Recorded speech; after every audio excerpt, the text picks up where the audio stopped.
Hi friends, welcome to our channel crazy దేవా for you. మనం ఈ వీడియోలో ఆంధ్రప్రదేశ్ మరియు తెలంగాణ రాష్ట్రాల వాతావరణ సమాచారం తెలుసుకుంటాము. మరీ ముఖ్యంగా వారం రోజుల పాటు వాతావరణం ఏ విధంగా ఉంటుంది, అదేవిధంగా 1వ తేదీ 2వ తేదీ వర్షాలు ఏ విధంగా ఉంటాయి అనే సమాచారం కూడా ఈ వీడియోలో తెలుసుకుంటాము. అదేవిధంగా నైరుతి ఋతుపవనాలు మన తెలుగు రాష్ట్రాలకు ఎప్పుడు తాకుతాయి అనే సమాచారం కూడా లేటెస్ట్గా ఒక అప్డేట్ వచ్చింది. దాని గురించి కూడా తెలుసుకోబోతున్నాము. మొత్తము ఈ వీడియోలో మనం 3 టాపిక్ల గురించి తెలుసుకుంటాము. ఒకటి శాటిలైట్ ఇమేజ్ గురించి తెలుసుకుంటాము, అదేవిధంగా నైరుతి ఋతుపవనాల లేటెస్ట్ అప్డేట్ గురించి తెలుసుకుంటాము, అదేవిధంగా వారం రోజుల పాటు వాతావరణ సమాచారం ఏ విధంగా ఉంటుంది అనేది కూడా తెలుసుకుంటాము. ఈ వీడియో మీకు ఉపయోగపడుతుంది అనుకుంటే, ఈ వీడియో చూసిన తర్వాత కంటెంట్ ఉంది అనిపిస్తే మన ఛానల్ని సబ్స్క్రైబ్ చేయడం మర్చిపోవద్దండి. వీలైతే తోటి రైతులకు షేర్ చేయడానికి ప్రయత్నించండి. ఈ వీడియో చూస్తున్నప్పుడు మీకు ఉపయోగపడుతుంది అనుకుంటే ఒక లైక్ తప్పకుండా చేయండి. ఓకే, ఇంకా పూర్తిగా సమాచారంలోకి వెళ్ళిపోదాం. ఇక్కడ మనం చూస్తున్నది లేటెస్ట్ శాటిలైట్ ఇమేజ్. జూన్ 1వ తేదీది. ఇది మనం చూస్తున్న ఉపగ్రహ చిత్రము. ఇక్కడ మనం గమనించినట్లయితే బంగాళాఖాతంలో బలమైన మేఘాలు ఏర్పడి ఉన్నాయి. ఆన్ ద సేమ్ టైము మనకు ఆంధ్రప్రదేశ్ మరియు తెలంగాణలో కొన్ని భాగాలు, ఇక్కడ మధ్యాంధ్రప్రదేశ్ తెలంగాణలో కొన్ని భాగాలు ఇక్కడ బలమైన మేఘాలు ఏర్పడి ఉన్నాయి. ఆ పరిసర ప్రాంతాల్లో మనము జూన్ 1వ తేదీ వర్షాలు చూసే అవకాశం అయితే ఉంది. పలు ప్రాంతాల్లో ఇప్పటికే వర్షాలు, ఇక్కడ ముఖ్యంగా విజయవాడ, అమరావతి, రాజమహేంద్రవరము, అదేవిధంగా జగ్గంపేట, కాకినాడ, రంపచోడవరము, ఏలూరు, గుడివాడ, కృష్ణా, మచిలీపట్నము, బాపట్ల, గుంటూరు ఈ పరిసర ప్రాంతాల్లో మనం ఈరోజు వర్షాలు చూసే అవకాశం అయితే కనిపిస్తుంది. నిన్న 31వ తేదీ కూడా అక్కడ వర్షాలు చూసాం. నెక్స్ట్ టాపిక్ వచ్చేసి ఋతుపవనాల గురించి మనకు లేటెస్ట్ అప్డేట్ అయితే వచ్చింది. దాని గురించి ఇప్పుడు తెలుసుకుందాం. మనం కొన్ని రోజులుగా ఋతుపవనాల గురించి చెప్పుకుంటూ వస్తున్నాం. అసలు జస్ట్ ఒక 30 సెకండ్లలో ఋతుపవనాలు అంటే ఏందో ఒకసారి చూద్దాము. ఋతుపవనాలు అంటే మనకు కొన్ని ప్రాంతాల నుండి భారీ వర్షాన్ని తెచ్చే గాలులు. ఇవి ఉష్ణమండలం నుండి ఉప ఉష్ణమండల ప్రాంతాల్లో సంభవిస్తాయి. ప్రబలంగా వీచే గాలుల దిశ మారినప్పుడు ఋతుపవనాలు సంభవిస్తాయి. ఆ ఋతుపవనాలు సంభవించినప్పుడు మనకు నైరుతి ఋతుపవనాలని మరియు ఈశాన్య ఋతుపవనాలు అని అనుకుంటాం. ఫస్ట్ నైరుతి ఋతుపవనాలు అంటే ఏందో ఒకసారి తెలుసుకుందాం. నైరుతి ఋతుపవనాలు అనేది దక్షిణ ఆసియాలో ప్రాథమిక ఋతుపవన కాలం. ఇది జూన్ నుండి సెప్టెంబర్ వరకు సంభవిస్తాయి. ఈ సమయంలో హిందూ మహాసముద్రం నుండి తేమతో కూడిన గాలి ఉపఖండం మీదుగా కదులుతుంది. ఈ ప్రాంతం అంతటా భారీ వర్షాలకు దారితీస్తుంది. నైరుతి ఋతుపవనాలు ఈ ప్రాంతంలో వ్యవసాయానికి కీలకం. ఎందుకంటే ఇది పంటలకు నీరందించడానికి అవసరమైన వర్షపాతంలో ఎక్కువ భాగం అందిస్తుంది.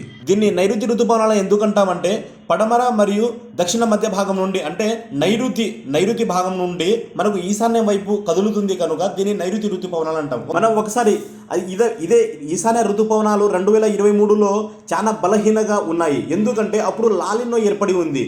దానికి కారణం వల్ల మనకు జూన్ నుండి సెప్టెంబర్, అదేవిధంగా డిసెంబర్, జనవరి, ఫిబ్రవరి ఆ ఇయర్ మొత్తము విపరీతమైన లోటు వర్షపాతం అయితే నమోదై ఉంది. ఆన్ ద సేమ్ టైం ఇప్పుడు 2024, 2025 ఈ సీజన్ వచ్చేసి మనకు బలమైన వర్షాలు ఉండే అవకాశాలు ఉన్నాయి. ఎందుకంటే లాలినో ఏర్పడి ఉంది.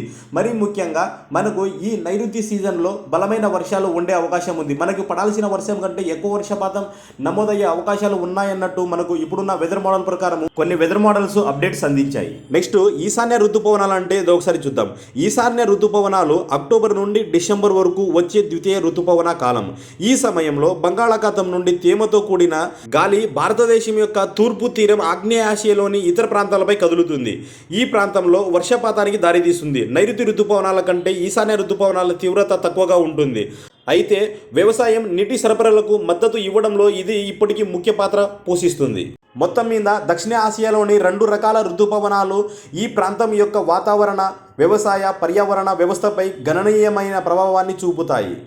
స్థానిక కమ్యూనిటీలు, పర్యావరణ వ్యవస్థలు ఋతుపవనాల ప్రభావాన్ని అంచనా వేయడానికి, నిర్వహించడానికి ఈ ఋతుపవన నమూనాలను అర్థం చేసుకోవడం చాలా ముఖ్యం. ఓకే, నైరుతి ఋతుపవనాల అప్డేట్ వచ్చింది, తెలుసుకుందాం అనుకున్నాం కదా. ఇప్పుడు చెప్తాము.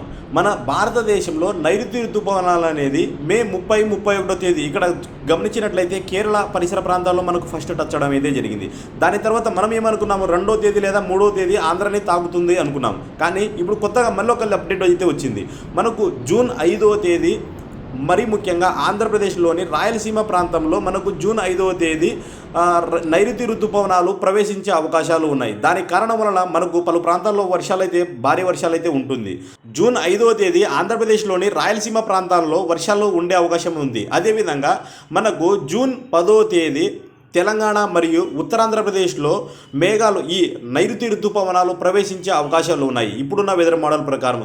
ఆ తర్వాత మెల్లగా దేశమంతటా మనకు ఈ నైరుతి ఋతుపవనాలు అనేది జూలై 8 లోపల మన దేశమంతటా వ్యాపించే అవకాశాలు ఉన్నాయి. నైరుతి ఋతుపవనాలు మన రాయలసీమలో 5వ తేదీ ప్రవేశించే అవకాశాలు ఉన్నాయనేసి అంటున్నారు కదా. మరి అంతవరకు వర్షాలు ఉండవా అంటే 100% వర్షాలు అయితే ఉన్నాయి. రేపు జూన్ 2వ తేదీ నుండి మనకు బలమైన వర్షాలు ఉండబోతున్నాయి.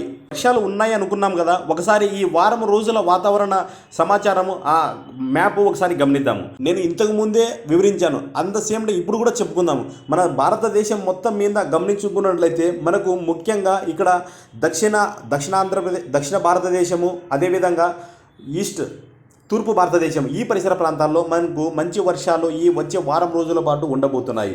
మరి ముఖ్యంగా ఇక్కడ తమిళనాడు కావచ్చు, ఇక్కడ కర్ణాటక, కేరళ, గోవా, మహారాష్ట్ర, ఛత్తీస్గఢ్, ఒడిస్సా ఈ పరిసర ప్రాంతాలు, మరి ముఖ్యంగా మన తెలుగు రాష్ట్రాలు ఇక్కడ తెలంగాణ కావచ్చు, ఇక్కడ ఆంధ్రప్రదేశ్ కావచ్చు, ఈ పరిసర ప్రాంతాల్లో వచ్చే వారం రోజుల పాటు మరి ముఖ్యంగా జూన్ 2వ తేదీ నుండి మనకు వర్షాలు అయితే మంచి వర్షాలు కనిపిస్తున్నాయి. జూన్ 2వ తేదీ మనకు తేలికపాటి వర్షాలే అక్కడక్కడ ఉంటాయి. మరి ముఖ్యంగా రాయలసీమలో పర్లేదు, కొంచెం ఒక రకంగా మోస్తారు నుండి అక్కడక్కడ తేలికపాటి నుండి మోస్తారు వర్షాలు పడే అవకాశం అయితే ఉంది. వచ్చే వారం రోజుల పాటు 100% మన ఆంధ్ర మరియు తెలంగాణ వ్యాప్తంగా వర్షాలు పడే అవకాశం అయితే ఉంటుంది. మరి ముఖ్యంగా రానున్న వారం రోజుల పాటు విపరీతంగా భారీ నుండి అతి భారీ వర్షం వచ్చేసి రాజమహేంద్రవరం నుండి ఇక్కడ విజయనగరము, విశాఖపట్నము, శ్రీకాకుళము, ఏలూరు, పర్వతీపురం, మన్యము, అల్లూరి సీతారామరాజు ఈ పరిసర నేను ఇప్పుడు చెప్పిన ప్రాంతాల్లో వచ్చేసి భారీ నుండి అతి భారీ వర్షాలు పడే అవకాశం ఉంది రానున్న వారం రోజుల పాటు. అంటే ఎప్పుడన్నా పడవచ్చు అని అర్థం. నెక్స్ట్ మధ్య ఆంధ్రప్రదేశ్లో ఇక్కడ పల్నాడు కావచ్చు, గుంటూరు కావచ్చు, బాపట్ల, అదేవిధంగా విజయవాడ, అదేవిధంగా ఇక్కడ కృష్ణ, పశ్చిమ గోదావరి, తూర్పు గోదావరి, ఇక్కడ ఏలూరు ఈ పరిసర ప్రాంతాల్లో మనకు భారీ వర్షాలు ఉండే అవకాశం ఇప్పుడున్న వెదర్ మోడల్ ప్రకారం కనిపిస్తుంది. ఇక్కడ రాయలసీమలో అనుకూలమైన వాతావరణం అయితే ఉంది. అతి భారీ వర్షాలు అని చెప్పుకోము, కానీ వర్షాలు అయితే మంచి వర్షాలే ఉన్నాయి. మనకు అతి భారీ వర్షాలు పడినా కూడా కష్టమే. మనకు వర్షాలు అయితే మంచి వర్షాలు ఉన్నాయి రాయలసీమలో, ప్లస్ మనకి ఇక్కడ తెలంగాణలో.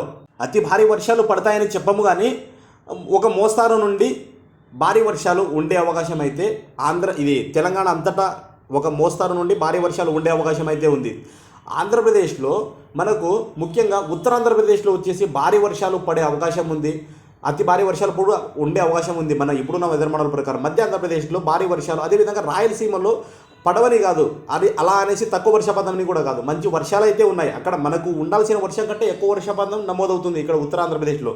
మనకు ఆంధ్రప్రదేశ్ ప్లస్ తెలంగాణ ఈ రానున్న వారం రోజుల పాటు మంచి వర్షాలు అయితే ఉండబోతున్నాయి. దాని తర్వాత నెక్స్ట్ సెకండ్ వీక్ నుంచి కూడా ఓవరాల్గా ఈ జూన్ నెల గురించి మనం చెప్పుకున్న పాట అయితే మనకు పడాల్సిన వర్షం కంటే అధిక వర్షపాతం నమోదయ్యే అవకాశాలు ఉన్నాయన్నట్టు మనకు ఇప్పుడున్న వెదర్ మోడల్ ప్రకారము కనిపిస్తూ ఉంది.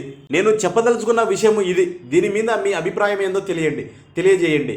నేను చెప్పే ఈ విధానం మీకు ఉపయోగపడుతుంది అనుకుంటే తప్పకుండా మన ఛానల్ని సబ్స్క్రైబ్ చేయండి ఫ్రెండ్స్. మీ సబ్స్క్రైబ్ చేయడం వల్ల నాకు సపోర్ట్ చేసిన వారు అవుతారు. మీకు ఈ వీడియో ఉపయోగపడుతుంది అనుకుంటే ఒక లైక్ చేయండి. వీలైతే తోటి రైతులకు షేర్ చేస్తే వాళ్ళు కూడా తెలుసుకోవడానికి అవకాశం ఉంటుంది.